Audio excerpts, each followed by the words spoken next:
권사님들 찬양 감사합니다. 우리 다 같이 박수로 격려하겠습니다. 가사가 참 은혜롭고 또 멜로디도 아름답습니다. 우리 옆 사람과 인사하겠습니다. 사랑합니다. 축복합니다.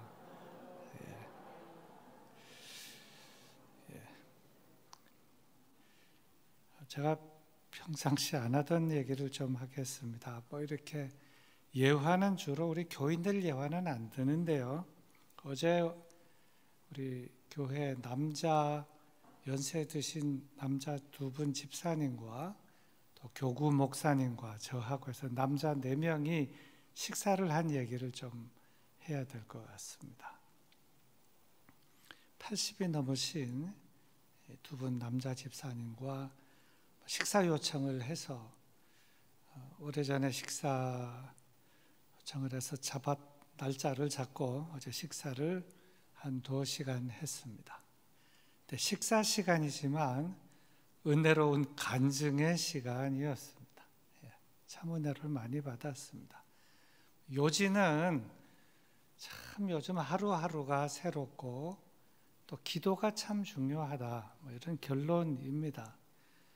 근데 이제 그 두 분 집사님이 전에는 젊을 때는 한참 건강했고 작년도까지만 해도 저는 건강 관리를 잘해서 큰 문제가 없는 줄 알았습니다. 그런데 언젠가 그 집사님 두 분이 다 이렇게 어려운 고비들도 한 번씩 겪었지만 한 분이 갑자기 몸이 좋지 않아서 병원에 가서 검사를 하게 되었고 중환자실에 들어가게 되었습니다. 중환자실에 들어간다고 생각하니까 앞이 캄캄하고 그 얘기를 듣고 제가 중환자실에 들어가기 전에 전화로 간절히 기도를 해드렸는데요. 그분에게는, 그 집사님에게는 그것이 그렇게 은혜가 되고 잊지 못할 기도, 잊지 못할, 내가 중환자실에 들어갔다가 내가 살아서 나올 것인가, 이것이 걱정인 것이죠. 그래 들어갔다가 또 살아서 나오고 또 퇴원도 하고 지금은 걸어는 다니지만 많이 좀 힘드시기는 한 것 같습니다. 인생도 80여 년 많이 살았고 두 분이 다 병원에서 이렇게 저렇게 얘기하면 수술, 난 죽음도 걱정이 없어, 죽어도 괜찮아, 이런 분들입니다. 그런데 이제 전에는 그렇지 않았는데 요즘은 그렇게 교회 나오는 것이 행복하고 말씀 듣는 것이, 기도하는 것이, 또 기도를 해주고 기도를 받는 것이 그렇게 행복하다, 요즘은 그것입니다. 그러면서 이제 인생을 돌아봅니다. 인생이란 뭔가, 성공이란 뭔가, 성공이란 또 재물이란 뭔가, 다 재물들이 있어요. 죽음 앞에서는 아무것도 아니다. 그런데 아무것도 없고 아무것도 아니고 부질없는 것이다, 이런 결론에 이르는 것이고, 이제 그런 얘기들을 10대, 20대, 30대가 하는 것보다 80대 어른 인생을 지긋하게 사신 분들이 그렇게 얘기를 할 때는 그 인생에 대한 결론인 것입니다. 식사도 하면서 은혜도 받고 수견에도 지고 참 부흥에 비슷한 것을 어저께 한 2시간 했다, 이렇게 생각이 됩니다.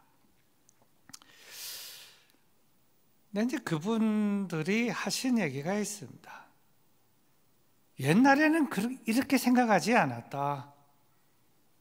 근데 나이가 들고 뭐가 한번 꺾어지고 또 몸이 약해지고 이렇게 되니까 사건을 보는 것이 생각이 달라지고 또 모든 걸 해석하는 것이 달라지게 돼요. 옛날에는 모든 걸 다 볼 때 성공이냐 아니냐, 나한테 돈이 되냐 안 되냐, 나한테 유익이냐 아니냐, 이렇게 생각을 했는데 지금에 와서 그렇게 생각하지 않는다는 겁니다.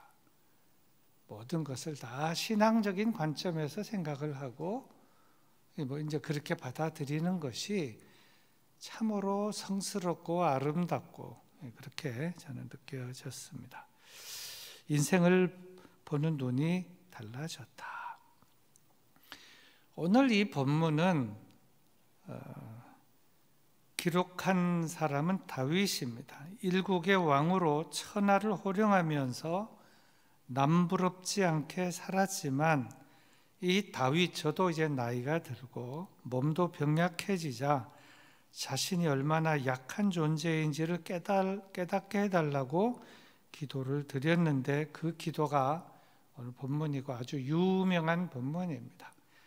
설교 말미에도 한 번 더 말씀드리겠습니다만 제가 오늘 이 본문을 택한 이유는 주로 이 사순절을 시작할 때 많이 읽는 본문 중에 하나가 오늘 이 본문이다, 이렇게 이해하시면 되겠습니다.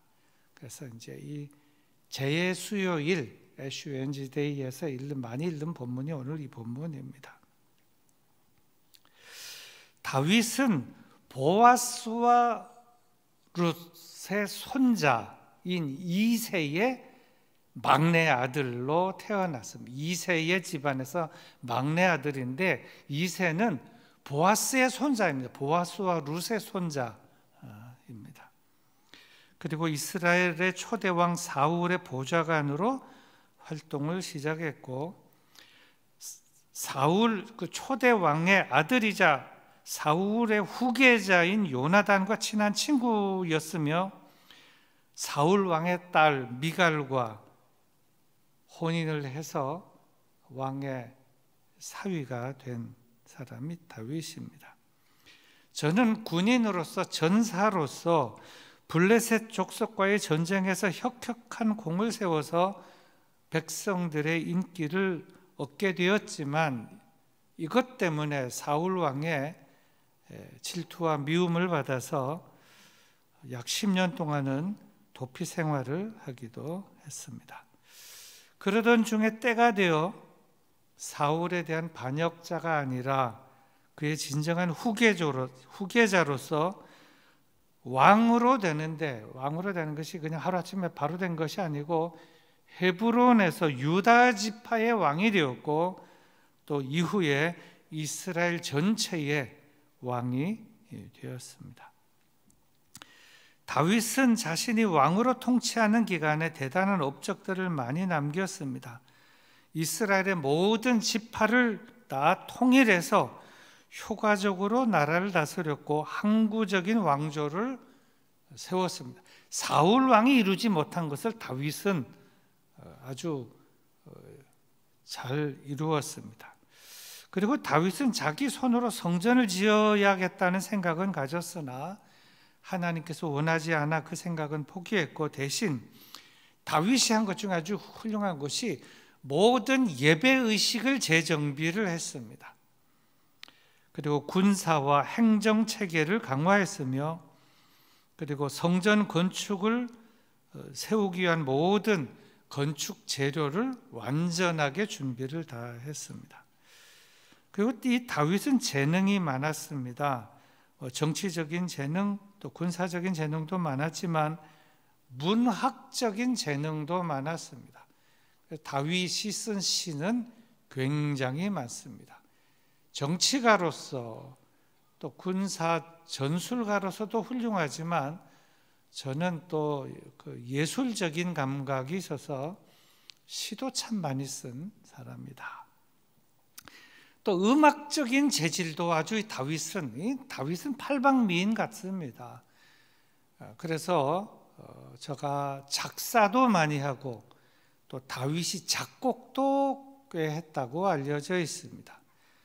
또 악기도 연주를 잘했고, 다윗이 악기를 연주해가지고 사울 왕도 위로도 했고 귀신이 물러가게 하는 그런 연주도 했고 음악 치료사와 같은 그런 일도 한 사람이 다윗이기도 합니다.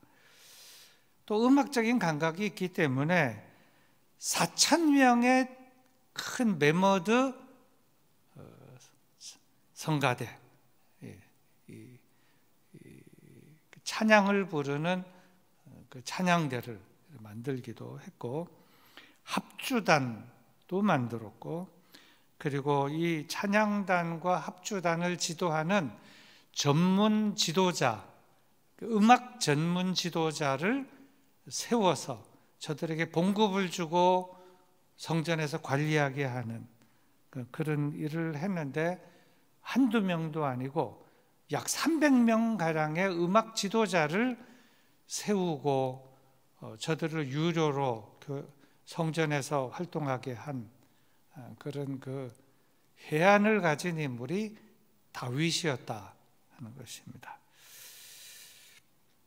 다윗은 나이 30에 왕이 되어서 40년간 통치를 했습니다. 70세까지 통치를 했는데, 정확하게 70세에 돌아갔다 그런 건 없지만 여러 가지를 내용을 종합해 보면 70세까지 통치를 하고 70세에 세상을 떠난 것으로 이해를 합니다.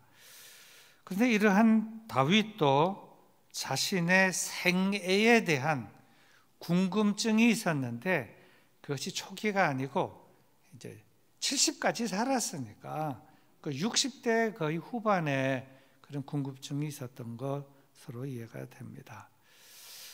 자신의 생이 언제 끝날는지, 이제 나이도 들고 몸도 약해지고 또 병도 들고 뭐 이런 것 때문에 그런 생각을 가지고 하나님께 기도하고 물어보았다고 봅니다. 오늘 본문 4절입니다. 4절 보여주세요.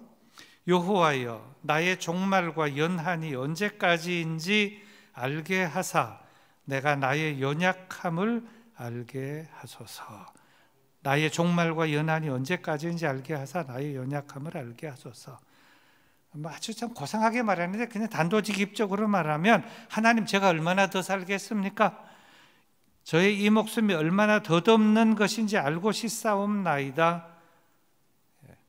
좀 더 직설적으로 말하면 제가 언제 죽겠습니까? 몇 년 더 살겠습니까? 이거를 기도로 하나님 앞에 물은 것이다. 다윗 왕이 물었다는 것입니다. 제가 여러분에게 물어보겠습니다. 여러분이 이렇게 기도합니까? 제가 언제까지 살겠습니까? 저의 목숨의 연한이 몇 년 남았습니까? 이렇게 기도하는 사람이 있습니까? 아마 없을 것입니다. 이렇게 언제까지입니까? 하는 것은 대부분 몸이 아플 때, 어려울 때, 하나님, 나 요즘 참 먹고 살기가 힘듭니다. 언제 이 가난에서 언제 헤어날 수 있겠습니까? 내가 지금 몸이 많이 아픕니다. 이 병이 언제 낫겠습니까? 뭐 자식들 결혼을 앞두고 언제쯤 결혼을 시켜주실 것입니까? 뭐 이런 건 하지만, 언제 내가 하나님 저를 언제 불러갈 것입니까? 저희 남은 연한이 몇 년입니까? 제가 언제 죽겠습니까? 몇 년도에 죽겠습니까? 이런 건 묻지 않지 않습니까? 근데 다윗은 왜 이런 걸 물었겠냐?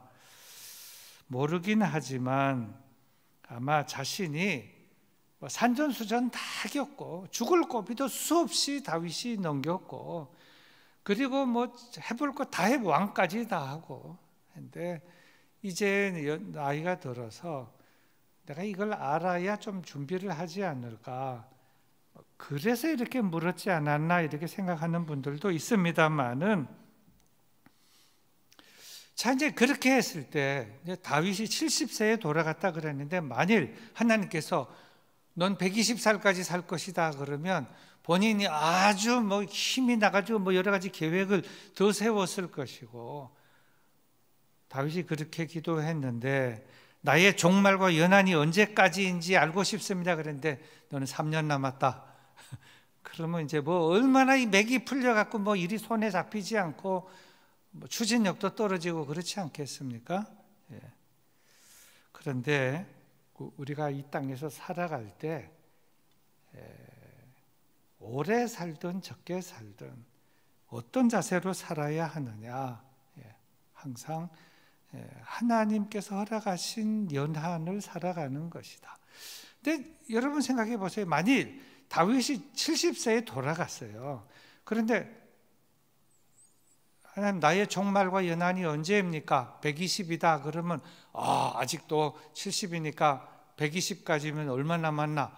뭐 많이 남았구나 뭐 이렇게 생각을 하면서 감사합니다 할 것이고, 3년 남았다 그러면 딱 계산하면 뭐라고 말할까요? 시한부 인생이네 이러지 않겠어요?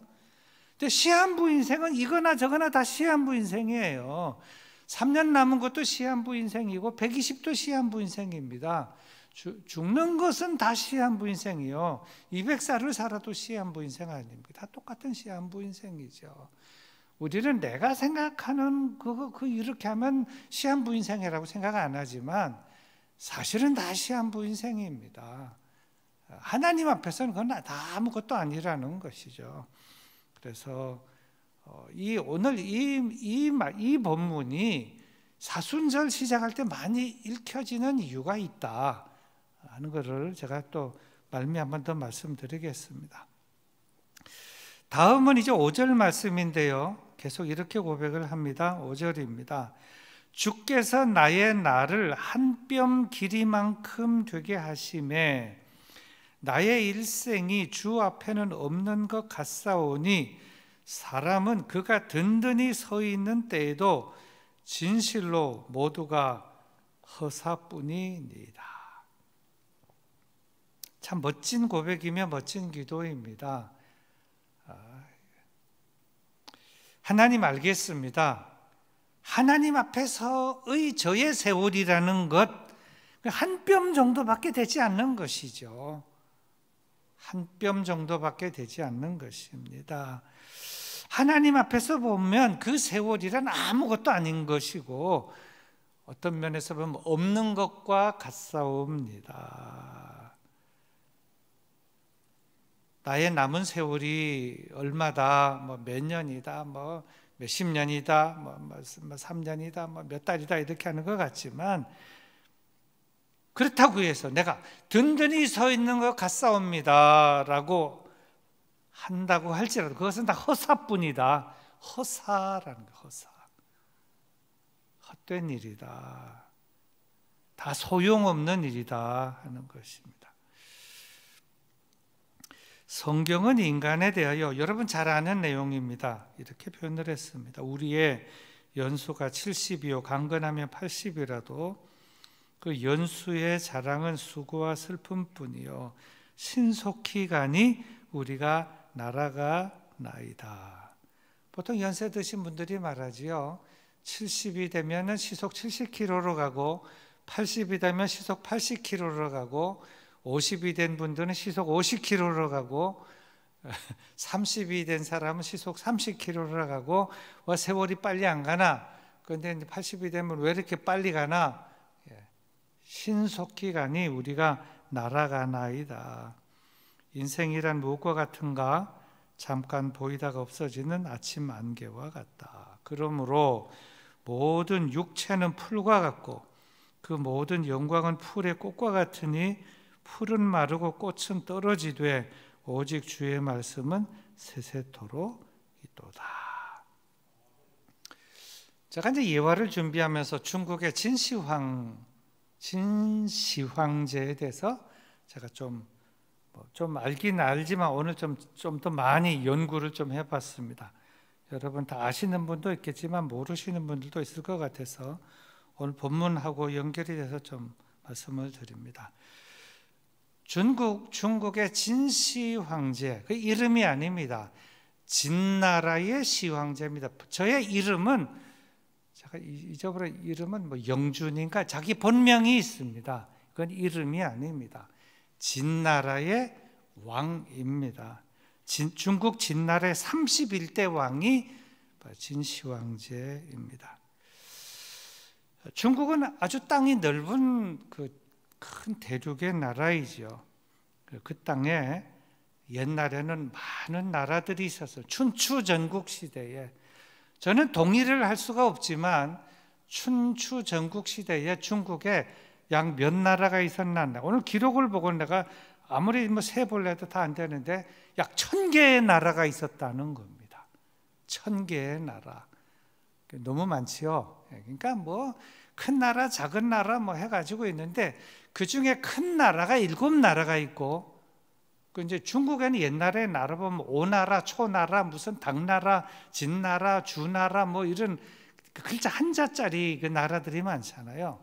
그러니까 이제 7나라들이 이제 큰 나라가 있고 그 외에 뭐 아주 잔잔한 나라 이제 그 여러 이제 민족들이 많으니까 그 이제 나라가 한 1000개 정도가 됐다는 겁니다. 근데 이 모든 나라 그때 이제 뭐 서로 싸우고 뭐 병합도 하고 뭐 이기기도 하고 지고 이렇게 하댔는데 이제 그 7나라들이 이제 주로 이렇게 경쟁을 하면서 대륙을 지배하기도 하고 뭐 이렇게 했는데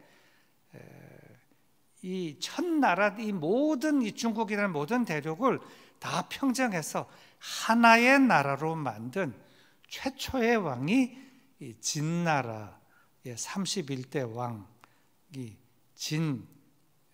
31대 왕이 바로 그 진시황이라는 겁니다.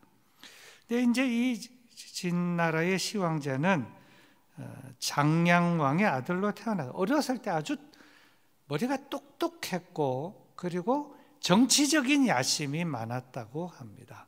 자, 오늘 좀 뭐 많이 읽어봐. 이것만 가지고도 제가 한참을 연구를 좀 했습니다. 설교의 예로 들을 거는 한 개도 별로 없지만 참 대단한 인물이다. 그러니까 1000개의 나라를 다 합치고 통일을 했지요. 그리고 이제 제가 13살의 나이로 진나라의 왕으로 등극을 했습니다. 그리고는 이제 제가 섭정을 당했어요. 어머니로부터 섭정을 당했고 그 당시 국무총리 뭐 이름은 제가 다 잊어버렸는데 국무총리로 하고 두 사람의 섭정을 당하다가 10년 만에 다 이렇게 다 물리치고 자기가 이제 자력으로 섭정을 당하다가 자신이 이제 전권을 장악을 하고 나라를 통치하기 시작을 했습니다.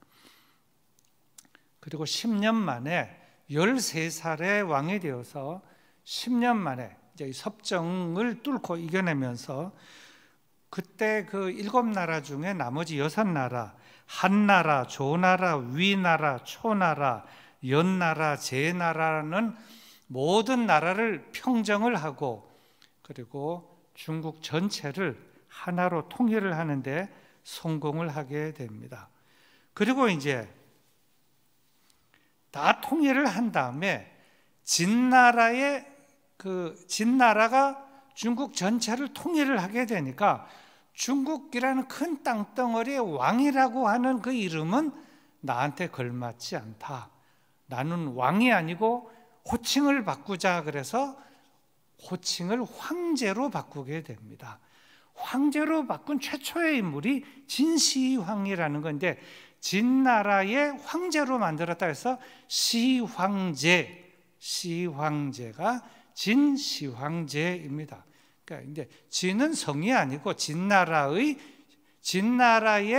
31대 왕이 시황제가 됐고 중국 전체를 통일하는 통일된 황제의 첫 번째 황제가 되었다 하는 것이 진시황제였습니다.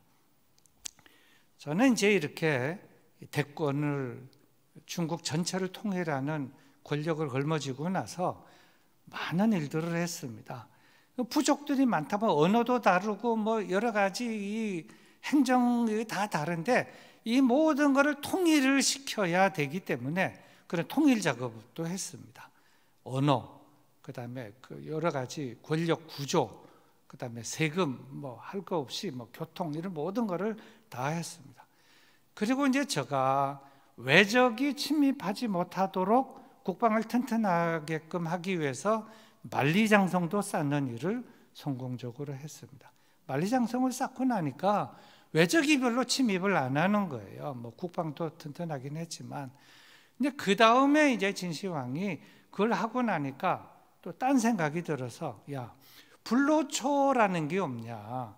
나 좀 오래 살고 싶다. 그 불로초를 구해오라. 그랬더니 이제 신하들이 뭐 왕을 넘어서 황제가 되어서 불로초를 가져오라 그러니 전 세계를 다니며 찾아봐야 불로초라는 게 있습니까? 없지요. 근데 뭐 하여튼 그런 거 비슷한 걸 뭐 이렇게 가지고 왔어요. 황제님 이것이 불로초입니다. 그랬더니 야, 한약사들 뭐 이렇게 약 따리는 사람들 다 모여라 해가지고 그거를 따려가지고 이제 계속 먹으면서 이제 오래 안 죽고 오래오래 살려고 공을 많이 들였는데 그래 진시황이 불로초를 먹고 오래오래 살으셨는가 하면 몇 세까지 살았는지 아십니까? 50세까지 살았습니다. 50세에 돌아갔습니다. 불로초도 먹고 별별 걸 다 했지만 50세에 돌아갔어요. 한마디로 말하면 허망할 뿐이며 그렇게 한 모든 것이 다 허사일 뿐이다. 허사일 뿐이다. 50세에도 그냥 돌아간 것이 갑자기 객사한 것입니다. 사실은. 자, 그리고 이제 다음 6절인데요. 다윗은 계속 이렇게 고백을 합니다. 진실로 각 사람은 그림자같이 다니고 헛된 일로 소란하며 재물을 쌓으나 누가 거둘는지 알지 못하나이다. 이 고백은 자세히 들여다보면 아찔한 고백입니다. 누가 거둘는지 알지 못합니다. 나의 마지막에 나의 생명을 누가 거둘는지. 그래가지고 아까 내가 진시황 얘기하다가 이제 다 못한 것도 있는데 여러분 중국에서 이제 고고학을 발굴했더니 거기에 큰 몇 킬로가 되는 그 무덤을 받고 그 밑에 보니까 기마병이 7,000명의 기마병이 나온 그 진시황이 자기가 이제 안 죽으려고 하지만 혹시 죽게 되면 나의 무덤을 지키는 호위병이 7,000명이 필요하다 해가지고 이것이 2.5km가 되는 그 큰 어마어마한 뭐 그 대륙도 넓으니까 그 대형 무덤을 만들고 거기에 자신의 시신을 지키는 호위병들을 다 만들었습니다. 그리고 그 무덤을 잘 설계하라 한 그 무덤 설계자도 있고 그 무덤을 시공한 시공자 기술자들도 있는데 나중에 자신이 이제 죽어서 무덤에 들어가 있는데 이 무덤을 이렇게 몰래 이렇게 도굴 하는 사람들이 오게 되면 도굴 하려고 딱 건드리면 화살이 나와가지고 그 사람들 도굴범을 화살로 자동으로 쏴 죽일 수 있도록 도굴범들을 쏠 수 있는 화살도 다 만들어 놓고 그 다음에 이 무덤의 설계도가 밖으로 빠져나가면 안 되기 때문에 그 무덤을 설계한 사람도 죽이고 그다음에 무덤을 시공한 모든 건축 기술자들도 다 죽이고 다 무덤에다가 다 해가지고 뭐 그렇게 욕심을 부렸지만 그 진시황도 50세에 그렇게 세상을 떠나고 말았다. 더 여러 가지 뭐 코멘트를 하고 싶지 않는데요. 그게 다 허사일 뿐이고 허망한 일일 뿐이다. 이런 것입니다. 그런데 이제 오늘 여기는 다윗이 진실로 각 사람은 그림자같이 다니고 헛된 일로 소란하며 재물을 쌓으나 그림자같이 다니고 헛된 일로 소란하며 재물을 쌓으나 누가 거둘는지 알지 못하나이다. 이걸 보면 이제 다윗도 이제 70 정도가 되어서 인생을 이렇게 돌이켜 보면서 많은 생각이 얼른 이렇게 그렸다 이렇게 보는 것입니다. 사실 다윗은 하나님의 마음에 합한 자였고 또 하나님을 지극정성으로 예배한 예배자였고 또 저는 문학가, 찬양가, 연주가 뭐 이런 여러 인물이었습니다만은 그럼에도 불구하고 제가 마지막에는 이렇게 약해지니까 이러한 기도를 드렸는데 시편에 보면은 다윗이 드린 기도 가운데 이런 기도가 참 많이 있습니다. 여호와여 나의 영혼을 지켜 주옵소서.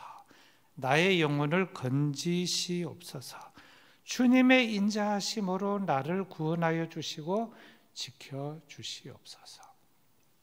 제가 여러 번 말씀드렸습니다만 마틴 루터가 이런 얘기를 했습니다. 사탄 마귀가 언제 가장 집요하게 강력하게 하나 사람이 세상을 떠나기 직전에 제일 집요하게 저를 흔든다. 왜냐하면 평상시는 시험을 하지만 마지막에 이 사람이 천당 가면 안 되니까 지옥으로 끌고 가게끔 하기 위해서 믿음을 흔들고 신앙 자체를 막 부정하게 하고 그렇게 한다는 것이죠. 내가 마지막에 하나님 나라로 갈 것인가, 또 가지 못할 것인가. 그래서 사람이 연세가 들수록 신앙 안에 더 거해야 되고, 몸이 약해지고 병약해지고 세상을 떠날 날이 가까워질수록 찬송을 더 많이 부르고 기도를 더 많이 하고 성경 말씀을 많이 읽고, 본인이 자력으로 안 되면 그걸 많이 들어야 돼요. 많이 듣고 옆에서 또 불러도 주고, 또 이렇게 본인이 찬양, 기도, 말씀을 많이 계속 접하면서 이 잡생각이 들지 않도록 그렇게 하는 것이 참 중요하다는 점을 깨닫게 됩니다. 그리고 이제 오늘 마지막 7절 말씀인데요. 다윗은 이렇게 계속 고백합니다. 주여, 이제 내가 무엇을 바라리요? 나의 소망은 주께 있나이다. 이건 결론입니다. 결론적인 고백입니다. 하나님, 제가 이제 무엇을 더 바라며 살겠습니까? 하나님 외에 또 누구를 믿고 살겠습니까? 그저 나의 소망은 하나님 한 분밖에 없습니다. 이런 것입니다. 근데 이제 이 39편은 다윗이 쓴 것인데 언제 쓴 시냐? 이 39편의 맨 밑에 보면 12절과 13절에 보면 이렇게 되어 있습니다. 여호와여, 나의 기도를 들으시며 나의 부르짖음에 귀를 기울이소서. 내가 눈물 흘릴 때에 잠잠하지 마옵소서. 나는 주와 함께 있는 나그네이며 나의 모든 조상들처럼 떠도나이다. 주는 나를 용서하사 내가 떠나 없어지기 전에 나의 건강을 회복시키소서. 이걸 보면 지금 내가 떠나 없어지기 전에 나의 건강을 회복시켜 주옵소서 한 걸 보면 연세도 들고 몸도 약해지고 또 병도 들고, 그러니까 이제 이런저런 생각도 많이 들고 흔들리기도 하고, 그래서 이런 기도를 드린 것이 아닌가 이렇게 보여집니다.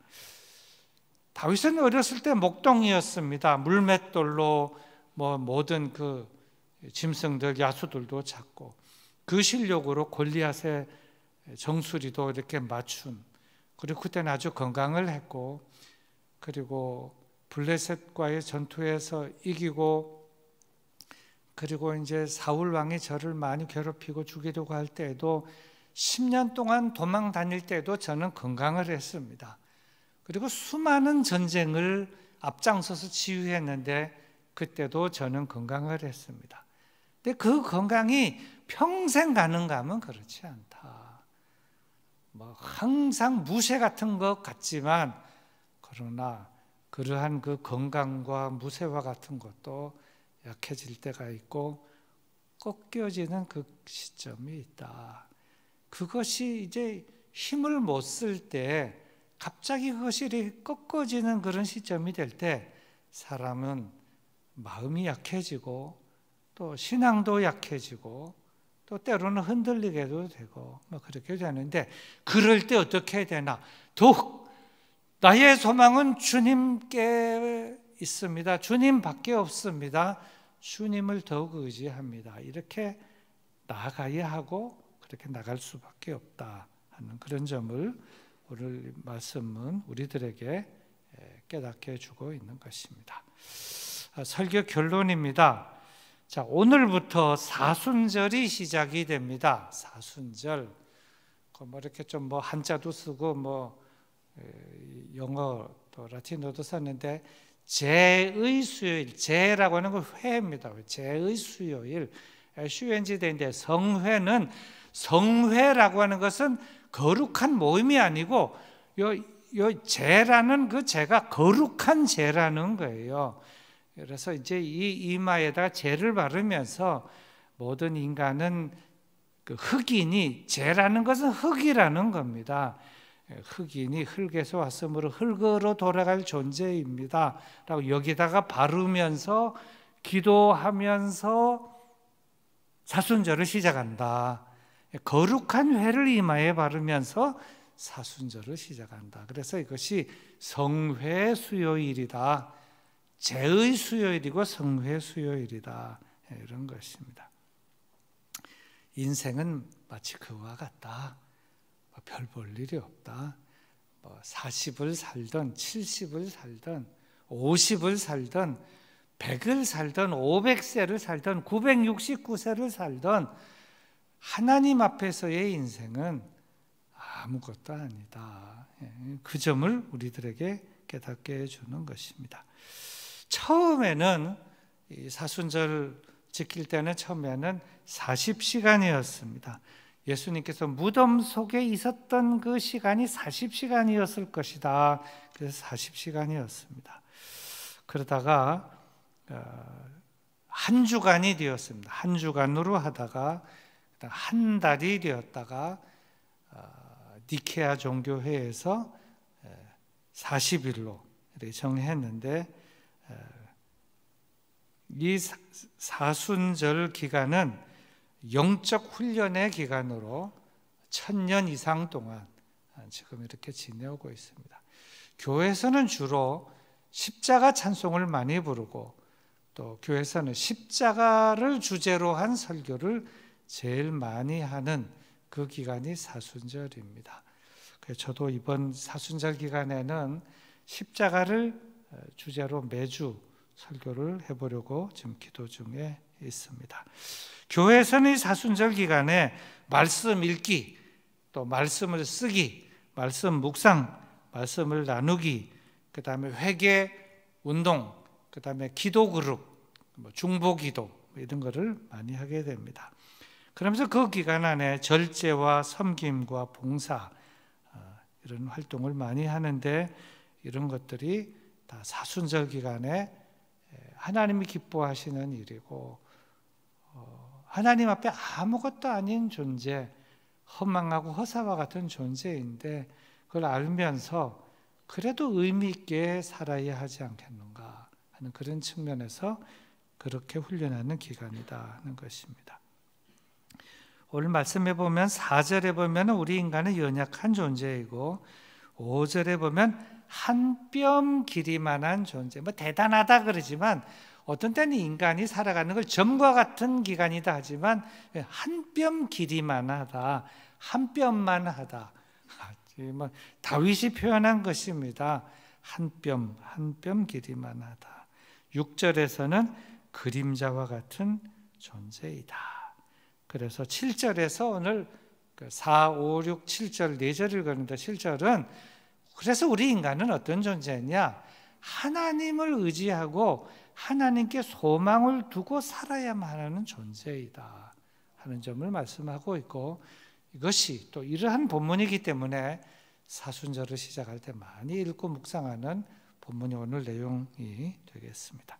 우리 말씀을 생각하면서 찬송 308장 함께 부르시도록 하겠습니다.